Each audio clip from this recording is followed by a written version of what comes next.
다 28장이라 그랬고요. 마태복음에서 지금 강조하고 있는 것이 왕이신 예수님이다. 우리가 마태복음은 종이신 예수님, 누가복음은 사람, 인간이신 예수님, 그리고 요한복음은 하나님의 신성. 그래서 이 복음서가, 복음이란 말은 예수님이란 뜻이잖아요. 예수님. 복음 그러면 예수님이에요. 그러니까 예수님을 말하지 않으면 그건 복음이 아닙니다. 거짓 복음입니다. 복음서가 사복음서인데 복음서마다 예수님을 전달하는 핵심 내용이 달라요. 그래서 마태는 예수님을 왕으로 증거를 하고 있고요. 마가는 종으로 오셨다. 종이신. 누가복음은 사람으로 오신 예수님을 증거하고 있고, 요한복음은 하나님, 그 예수님의 신성을 가르친다. 이렇게 보시면 되겠고요. 그 2장은 서론, 왕의 오심에 대해서, 왕의 탄생에 대해서 말씀을 하고 있고요. 3장, 4장에서는 왕이 사역을 준비하시는, 그래서 4장에서는 예수님께서 사단에게 시험 받으시는 장면, 5장부터 7장은 우리가 흔히 말하는 산상설교인데 이거를 왕의 설교다. 8장, 9장, 이제 오늘 여기서부터 공부할 건데요. 왕의 사역, 예수님께서 기적을 베푸시는 그런 일들. 여기서부터 오늘 이제 간단하게 공부를 하겠습니다. 자, 고치시고, 또 죽은 자를 살리시고, 또 귀신 들린 자를에게서 귀신을 내쫓으시는 그 온전케 하시는 장면은 단순한 기적이 아니고 단순한 치유가 아니에요. 8장, 9장에서 나오는 이런 여러 가지 치유 기적은 단순한 치유를 말하기 위한 것이 아니라 이것은 왕의 사역, 왕이심을 드러내기 위한 것이다. 꼭 보시길 바랍니다. 8장, 예수께서 산에서 내려오시니 허다한 무리가 좇으니라. 한 문둥병자가 나와 절하고 가로되 주여 원하시면 저를 깨끗해 하실 수 있나이다. 예수께서 손을 내밀어 저에게 대시며 가라사대 원하노니 깨끗함을 받으라. 그리고 이 8장 1절부터 4절에서 나병 환자를 고치셨고요. 5절부터 보면 백부장의 하인이 중풍병에 걸렸는데 고치셨어요. 그 다음에 14절에 보면 베드로의 장모가 열병으로 앓고 있는데 베드로의 장모의 열병을 고치셨어요. 그 다음에 9장에 가보면 침상에 누운 문둥병자를 예수님께서 데리고 오셨을 때 고치셨어요. 계속해서 그런 치유 사역이 나옵니다. 18장, 9장 18절에 가보면 18장이 아니고요.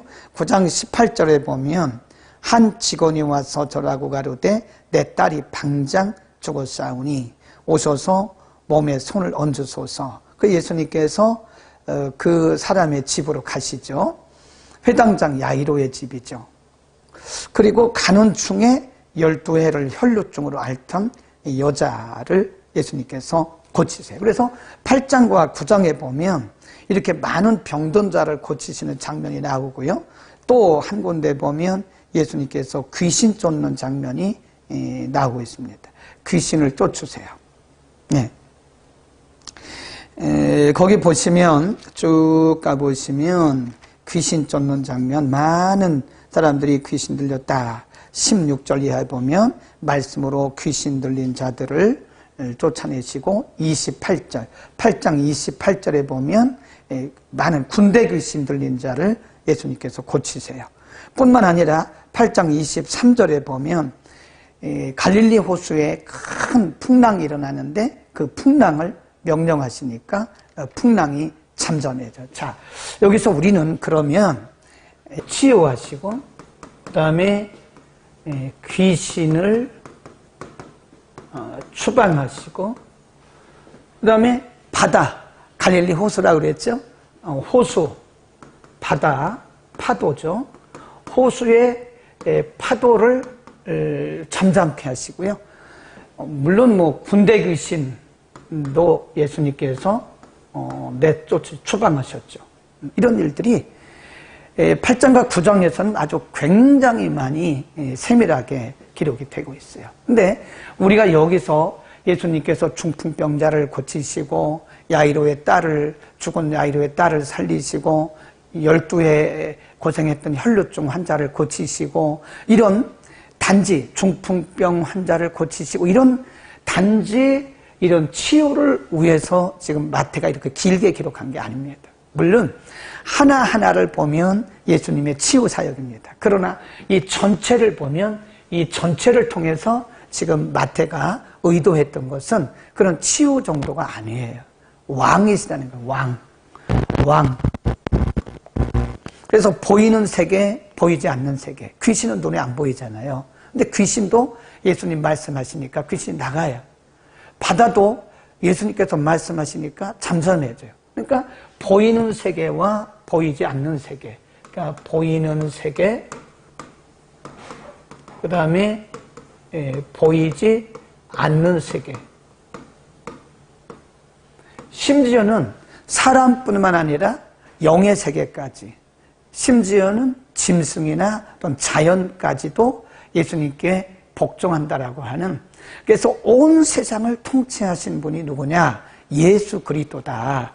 예수님께서 인간의 몸을 입고 이 땅에 오셨지만 그분은 보이는 세계, 보이지 않는 세계, 심지어는 자연, 사람, 영의 세계, 육의 세계, 모든 세계를 예수님께서 다 장악하고 통치하고 계신다고 하는 사실을 마태는 드러내기 위해서 지금 이런 아주 많은 예수님의 기적들을 보이신 것이다.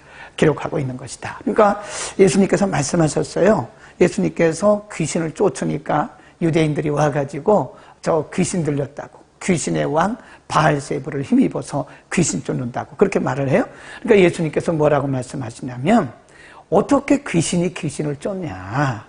내가 성령을 힘입어 이렇게 귀신을 쫓아내는 것이면 너희 가운데 누가 임했다고 그래요? 하나님의 나라가 임했다. 그래서 이런 기적들은 예수님의 기적, 이걸 우리가 이제 사인이라고 그래요. 미라클 그러는데, 이 기적은 예수님께서 말씀하시기를 하나님의 나라가 너희 가운데 임했다고 하는 증거다. 하나님 나라의 증거다. 그런 겁니다. 그러니까 오늘날도 우리가 예수 믿는 우리들에게 교회 안에 혹은 교회 밖에 하여튼 크고 작은 많은 기적들이 일어나잖아요. 근데 기적을 기적으로만 보면 안 됩니다. 기적은 하나님의 나라가 우리 가운데 임했다고 하는 증거를 우리에게 보여주시는 거예요. 어제도 우리 금요 성령 보이시는 거다. 그러니까 제가 다시 한번 여러분에게 강조하는데, 이 기적은 단지 어떤 기적으로서 끝나는 것이 아니라 그것은 하나님의 나라가 우리 가운데 가시적으로 임했다고 하는 하나님 나라의 가시적 증거다. 아멘. 우리가 방언을 하잖아요. 방언 우리가 배워서 하는 거 아니에요. 어떻게 우리가 방언을 배웁니까? 배워서 하는 방언은 가짜죠. 그건 유사방언이고 진짜가 아니죠. 성령께서 우리의 입술을 터치하시고 우리의 입술을 통해서 전혀 배워보지도 못한, 듣도 보도 못한 그런 말을 우리 입으로 말한다는 것, 그게 영혼이, 영적, 스피처럴 랭귀지잖아요.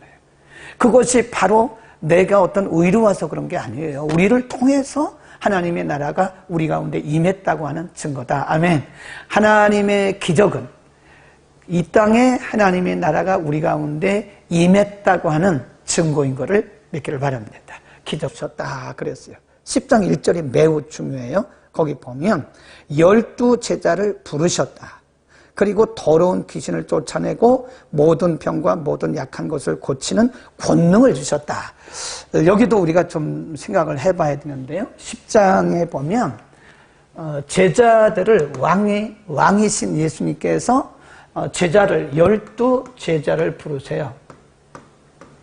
12제자를 부르시고 파송하십니다. 그런데 12제자 여러분 이름 다 아세요? 베드로와 안드레, 야고보, 요한, 빌립과 바돌로메, 도마와 마태. 그거 다 외워야 됩니다. 그 예수님의 12제자 이름 못 외우면 안 되죠. 꼭 외우세요. 12제자를 부르시고 이들을 파송했어요. 파송. 우리가 이제 부르시는 것을 콜링이라 그러고요. 파송하는 것을 샌딩이라 그래요. 샌딩. 예수님께서 제자들을 보내셨다. 그러면 예수님께서 12제자를 부르셨는데 예수님이 시험 본 게 아니에요. 사람들 많이 모아가지고 거기서 시험지 나눠주고 이들에게 시험 치르거나 이들의 스펙을 본 적이 한 번도 없습니다. 시험 치른 적도 없고 스펙을 본 적도 없고 이력서를 받은 적도 없고 원서를 받은 적도 없어요. 예수님이 그냥 지나가시다가 나를 따라와. 그럼 예수님의 제자가 된 거예요. 마태 같은 경우도 세무소 직원이에요. 세무소에서 이렇게 업무 보고 있는데 예수님이 오셔서 나를 따라와. 그 예수님의 제자가 된 거예요. 베드로, 야고보, 요한, 안드레 다 갈릴리 호수에서 뭘 하고 있었어요? 네, 그물 던지면서 고기 잡고 있었단 거예요. 네. 우리 어렸을 때 그런 찬송 배웠어요. 갈릴리 바다에서 고기 잡는 어부들에게 나를 따르. 조금 틀리긴 했어요, 제가. 근데 어쨌든 그렇게 예수님께서 이제 12명의 제자를 부르시는데 예수님의 제자를 부르시는 기준이 없어요. 그것은 제자의 기준이 뭐냐? 제자의 기준이 없습니다. 그러면 어떻게 예수님께서 제자들 부르셨냐? 굉장히 중요한 말씀이에요. 예수님의 필요입니다. 필요.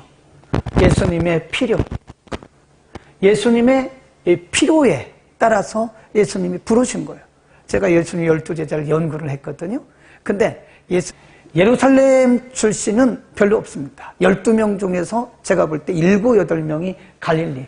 갈릴리 가봤는데요. 아주 시골입니다. 그리고 갈릴리 사람들은 아주 충청도나 제주도처럼요. 사투리를 써요. 사투리. 방언. 갈릴리 방언이 있다니까요. 사투리가. 그리고 이분들의 대부분 직업이 뭐냐면 태어나면서부터 보고 배운 게 갈릴리 호수에서 고기 잡는 거예요. 그물 깃고 그물 던지고 이런 거밖에 없다고요. 그 무슨 자격이 뭐가 있겠습니까? 예수님께서 의도적으로 이쪽 시골 출신의 제자들을 대부분 부르셨고 이쪽에 예루살렘 유대 지역에서 부른 사람 별로 없어요. 그분의 필요에 따라서 부르신 거지 우리가 뭐 특별한 실력이나 자격이 있는 건 아니다. 그 다음에 이렇게 부르시고 나서 예수님께서 거기 보면 병을 고치고 귀신을 쫓아내는 권능을 주셨다 그랬는데 이 권능이요 파워를 말하는 게 아닙니다. 물론 파워를 말할 수도 있어요. 왜냐하면 귀신을 쫓아야 되니까 제자들이 귀신도 쫓고 병자를 고쳐야 되니까 아니 갈릴리 출신의 그 어부들이 무슨 귀신을 쫓아요? 무슨 힘으로 귀신을 쫓고 무슨 귀신으로 말씀을 전합니까? 무슨 능력으로 말씀을 전해요? 무슨 말씀으로 예루살렘 같은 그 대도시에 가서 복음을 전하겠어요?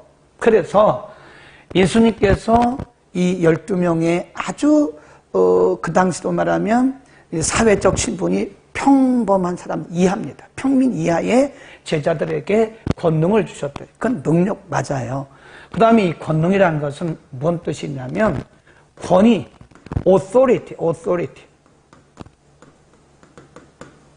authority를 의미하는 거예요. 권위란 말은 뭐죠? 이렇게 대신하라 그 말이에요. 대신. 사실은 왕이신 예수님께서 귀신 쫓으시고 왕이신 예수님께서 병자 고치시고 왕이신 예수님께서 말씀 전하셔야 되는데 그 일을 예수님의 제자들에게 뭐예요? 위임하신 거, 위임. 그래서 이 권능이란 말은 바로 authority, 권위를 위임하셨다. 그러니까 오늘 이 김 목사가 여러분을 위해서 기도할 때 귀신이 나가고 여러분을 위해서 기도할 때 병자가 낫는 것은 제 능력이 아닙니다. 1%도 제 능력이 아니에요. 예수님께서 저에게 위임하신 예수 이름의 권세로 하는 겁니다. 아멘. 그러니까 여러분을 통해서 어떤 일을 해도 절대 자랑하고 교만하지 마세요. 여러분이 한 게 아니에요. 우리가 한 거 아니에요. 우리에게 위임해 주신 권위를 가지고 우리에게 넣어주신 능력으로 하는 거지. 가끔 그런 사람 봐요, 제가. 자기가 귀신 쫓았대. 자기가 뭔데 귀신을 쫓아요? 자기가 기도해서 자기가 병자를 고쳤대. 아니, 대개가 뭔데 병자를 고쳐요? 우리의 힘으로 할 수 있는 거 아무것도 없어요. 우리가 한 거 아니에요. 근데 대개 보면요, 하나님께서 그런 분들은 오래 안 쓰세요. 오래 안 쓰십니다. 하나님께 쓰시다가 그냥 놔버려요. 여러분, 우리가 하나님께 붙들려서 쓰임받는 게 그게 하나님의 능력이고 그때 우리의 존재의 의미가 있는 거지. 하나님이 우리 놔버리시잖아요. 우리 아무것도 빈 깡통이에요. 하나님이 우리 놔버리시면 우리 빈 깡통입니다. 겸손해야 돼요. 절대 내가 한 거라고 생각하면 안 됩니다. 하나님이 나를 통해서. 지금 내가 한 게 아니라 하나님이 내게 위임해 주신 이 권위, 하나님께서 이 위임해 주신 이 권위를 가지고 하는 거지. 그러니까 하나님만 높여야 되고 예수 이름만 높이는 겁니다. 아멘. 오늘 이거 꼭 기억하셔야 됩니다. 우리를 통해서 어떤 능력이 나타나도 그건 내 힘이 아니에요. 내 능력도 아니고 내 지혜도 아니고 내 지식도 아니에요. 제가 많은 분들을 봤거든요. 많은 부흥사들 봤는데 가다가 이 결말이 비참해요. 진짜 많이 봤어요. 은사사역 하는 사람들 중에 그분의 말로가 비참해요. 네. 왜 그런가? 바로 나를 드러내서 그런 거예요. 내가 한 것처럼 교만하고 내가 한 것처럼 자만했기 때문에 하나님 이런 사람 싫어하세요. 그러니까 놔버리세요. 놔버리면 인간은 뭐예요? 빈 깡통만도 못한 거예요. 겸손해야 됩니다. 아멘. 자, 이제 여기 11장 12장입니다. 빨리빨리 나가겠습니다. 오늘까지 끝나야 되는데 못 끝나면 한 번 더 하죠. 뭐 우리 진도 나가는 게 중요한 게 아니잖아요. 그죠? 자, 오늘 11장 12장에 보면 예수님께서 이렇게 이제 사역을 하실 때에 여러 동네 11장 1절 보세요. 예수께서 12제자에게 명하시기를 마치시고 이에 저희 여러 동네에서 가르치시며 전도하시려고 거기를 떠나 가시느니라. 요한에 대한 얘기가 나오고요. 그 다음에 20절 가보세요. 예수께서 권능을 가장 많이 베푸신 고을들이 회개치 아니하고 그때에 책망하셨다. 12장에 가보면 바리새인들이 예수님을 쫓아다니면서 왜 안식일날 그런 일을 했느냐, 그런 예수님을 계속해서 따라다니면서 비난하고 비방하고 그런 얘기를 합니다. 11장 12장이 그런 얘기거든요. 근데 그 무슨 말씀이에요? 예수님께서 복음을 전할 때 많은 사람들이 다 아멘한 게 아니에요. 어떤 사람들은 예수님의 전하는 복음을 아멘으로 받는데 어떤 사람들은 예수님 보고 귀신 들렸다 그러고 이단이다 그럽니다. 예. 예수님을 따라다니면서 바리새인들이 예수님들을 예수님에게 욕해요. 왜 당신은 왜 안식일날 병 고치냐? 안식일날 왜 이런 일을 하냐? 따라다니면서 예수님 가시는 곳마다 따라다니면서 바리새인들이 방해를 하는 거예요. 그렇다고 예수님이 그 일을 그만뒀습니까? 아닙니다. 여기서 우리에게 가르치는 것이 뭐냐면 항상 복음이 증거되는 곳에는요, 두 가지 반응이 나타나요. 하나는 반대하는 거부, 이거를 우리가 저항이라고 해요. 저항. 또 받아들이는 것을 수용 그럽니다. 수용. 그래서 예수님이 복음을 전할 때 모든 사람들이 다 거부한 게 아닙니다. 받을 사람은 받아요. 또 예수님이 복음을 전할 때 모든 사람들이 다 수용한 게 아니에요. 거부한 사람도 있어요. 그 오늘날도 마찬가지.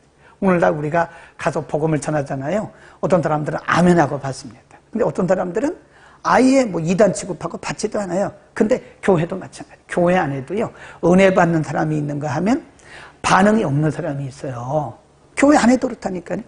같은 목사님이 같은 시간에 같은 말씀을 전하는데 어떤 사람들은 눈이 동그래가지고 막 그냥 말씀을 얼마나 은혜를 받는지 몰라요. 굉장히 수용적이죠. 근데 어떤 사람들은 졸고 앉았거나 아니면 말씀을 귓전으로 여벌로 드려요.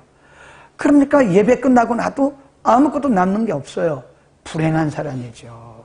근데 이게 교수법이란 말은 사역 방법이 있어요.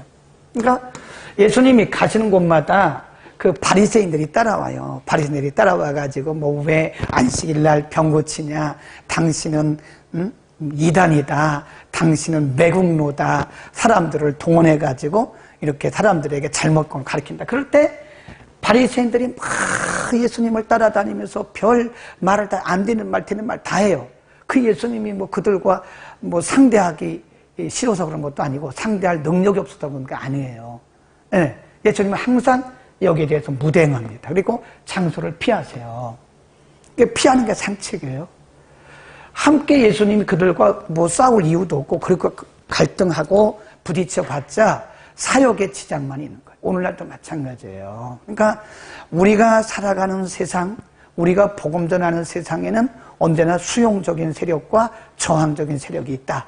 그래서 우리가 시간을 낭비하지 않기 위해서는 저항적인 세력에 너무 집중하지 말고 수용적인 사람들과 먼저 하다 보면 이 사람들이 따라오게 돼 있다. 아멘. 예수님의 방법.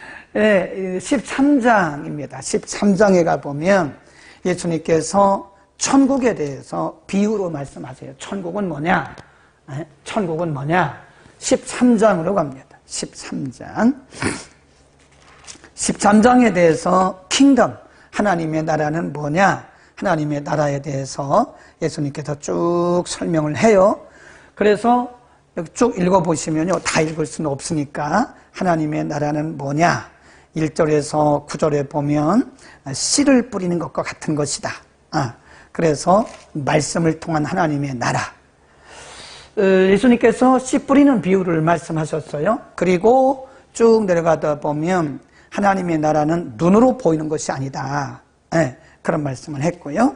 그 다음에 하나님의 나라가 이루기까지는 거기 그 가라지 비유를 말씀하셨어요.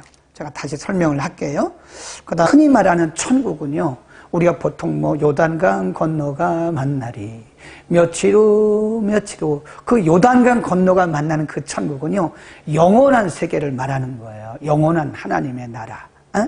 그리고 여기서 말씀하는 천국은 영원한 하나님 나라를 말하는 것이 아니라 이 땅에 임한 보이는 천국, 이 땅에 임한 보이는 천국.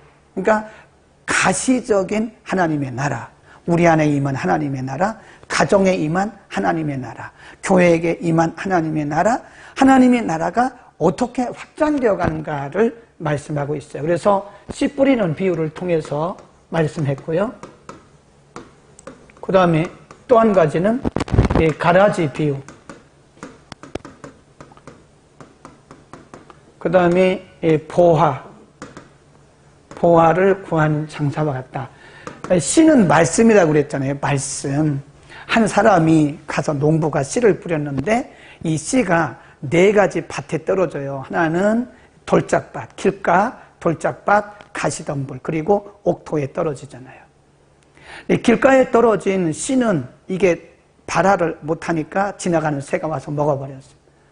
돌짝밭에 떨어진 씨는 발화는 했지만 뿌리가 깊지 못하니까 바람이 부니까 쓰러지고 말았어요. 가시덤불 속에 떨어진 씨는 자라기는 자라는데 태양빛을 가리니까 이게 자라지를 못하고 열매를 못 맺어요. 단지 옥토, 좋은 밭에 떨어진 씨는 30배, 60배, 100배 결실을 했다. 이게 뭐냐? 씨는 하나님의 말씀이에요.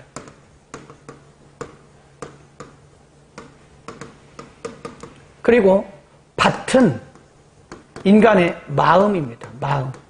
마음의 상태를 밭이라 그래요. 이렇게 우리가 말씀을 전하잖아요. 그러니까 길가 같은 마음밭이 있어요. 딱딱해요. 길가는 사람들이 막 다니니까 굳어져 있잖아요. 그리고 고집, 아집, 교만, 오만, 방자, 이런 마음을 가진 것을 길가 같은 마음밭. 아무리 말씀 들어도 은혜가 안 됩니다. 깨달을 수도 없어요. 그 다음에 돌짝밭은 이렇게 돌짝밭이 있는데 여기에 씨가 떨어지잖아요. 발화가 되긴 해요. 그런데 이게 자라서 열매를 못 맺죠. 왜냐하면 바람 조금만 불어도 이 뿌리부터 뽑히는 거예요. 이게 뭐냐? 뿌리 깊지 못한 신앙. 말씀에 뿌리가 깊지 못한 신앙. 그러니까 우리가 보면 신앙도 깊이가 없으면 말이 많아요. 꼭 그런 건 아닐 텐데 비슷하더라고. 그러니까 같은 바다인데도 아주 깊은 바다는 아주 잠잠하고 말이 없습니다. 깊으니까. 그런데 이 깊지 못한 이 바닷가는 철썩철썩 소리만 난대요. 그러니까 꼭 이 돌짝밭 같은 마음은요, 이 뿌리가 없으니까 조금만 어려워도 그냥 뿌리채 뽑아봐요. 시험 들고 낙심하고 좌절하고 상처받고. 그 다음에 이 가시덤불도 마찬가지죠. 염려, 근심, 걱정, 욕심, 탐욕 이런 거 있으면 말씀이 우리 속에서 자라지를 못해요. 그러니까 가시덤불처럼 우리를 덮어버리는 거예요. 옥토, 순수한 마음이죠. 겸손하게 순수하게 어린아이같이 말씀을 받는 사람에게는요, 이 말씀이 30배, 60배, 100배로 결실을 한다. 그래서 결국은 이 한 말씀입니다. 이 복음을 통해서 우리가 하나님의 나라가 확장된다는 사실을 알아야 돼요. 그러니까 우리가 지금 이렇게 공부하잖아요. 토요일마다. 저도 좀 쉬고 싶죠. 토요일인데. 그러나 쉬는 게 문제가 아니에요. 하나님 나라를 확장해야 되는 거예요. 하나님 나라 확장. 이렇게 성경 공부하는 거, 여러분이 성경 배우는 거, 우리가 복음 전하는 거, 서울역에 가서 우리 장원식 장로님은 매주 우리 주본 전도사님과 함께 그 노숙인들에게 복음을 전해요. 노숙인들에게. 거기도 팀장이 있대요. 노숙인 팀장. 그 팀장에게 딱 연락하면 이 팀장이 뭐 60명씩 모아놓는다잖아요. 그리고 주보를 갖다 주면 팀장이 주보를 다 나눠주고 이제 예배 끝나면 이제 빵도 주고 밥도 주고 그러는데 주보를 가지 않은 사람은 밥을 안 준다잖아요. 근데 그거를 장로님이나 우리 박승희 전도사님이나 이희숙 전도사님 할 수 있어요? 못하죠. 그러니까 거기에 있는 그 팀장에게 딱 주보 갖다 주면 이분들이 다 나눠주고 팀장이 질서를 다 잡는 데잖아요. 시끄럽지 못하게 하고 똑바로 앉게 하고 그런 데잖아요. 그러니까 그 뜨거운데도 7월, 8월에 가서 그 서울역에 가서 그 나눴어요. 빵 나눠주고 밥 나눠주고. 근데 그게 빵 주는 게 목적이 아니죠, 사실은. 그건 하나의 컨택 포인트고 복음을 전하기 위해서 그런 거예요. 노숙인들도 복음을 받아야 되고 그들에게도 하나님 나라가 임해야 되는 거예요. 네. 그래서 우리는 복음을 전하는 것이 바로 하나님의 나라를 확장하는 것이다. 하나님의 나라에 이렇게 벼를 심잖아요.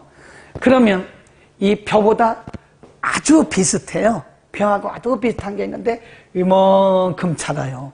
빨리 자라고 커요. 많이 자랍니다. 이렇게 이런 걸 우리가 뭐라 그러냐? 가라지다 그래요. 가라지. 이렇게 물어봐요. 농부가 아니 내가 분명히 이 좋은 종자를 뿌렸는데 왜 이렇게 가라지가 자랐네요? 그러니까 주인에게 말하기를 이 가라지를 뽑아 버릴까요? 그러니까 주인이 말하기를 뽑지 마라. 그냥 추수 때까지 그냥 둬라. 추수 때까지 그냥 둬라. 그래요. 여기는 복음을 잘 받는 하나님의 백성들을 말하는 것이고요. 이 가라지는 아까 말했던 저항하는 세력들, 이단들. 우리가 보면 이단들이 훨씬 더 부흥됩니다. 그러니까 사람 많이 모인다고 그게 정통적인 교회라고 생각하면 안 돼요. 예. 이단들은 이렇게 사이비들은 가라지처럼 더 부흥해요. 더 크고 더 많이 모여요. 건물도 크게 져요. 그러니까 많이 모인다고 해서 건물이 크다고 해서 그게 정통이 아닙니다. 가라지 같다. 꼭 크다고 다 가라지는 아닙니다. 또 큰 교회 가서 이거 가라지 아니야? 그러면 안 됩니다. 복음이 없는 게 가라지죠. 추수는 언제냐? 예수님이 오시는 날까지. 그래서 예수님이 오실 때까지 이 땅에는요, 정통교회와 이단교회가 같이 갑니다. 절대로 이단 안 없어져요. 뭐 그런다고 해서 그 사람이 없어지는 거 아니에요. 통일교도 안 없어져요. 분명히 계속합니다. 언제까지? 예수님이 오실 때까지 계속합니다. 끝나라고 빨리 이게 노트북이 꺼지네. 끝날게요. 그러나 예수님 말씀하시기를 그냥 둬라. 그냥 두고 예수님 오시는 날 다 걷어서 다 무적행으로 다 던져버릴 거예요. 그러니까 이단이 부흥한다고 그래서 이단들이 번성한다고 그래서 뭐 전혀 거기에 대해서 우리가 신경 쓸 것도 없고 부러워할 것도 없고 불평할 것도 없어요. 그냥 우리는 우리 길을 가면 되는 거예요. 우리는 정통적인 복음만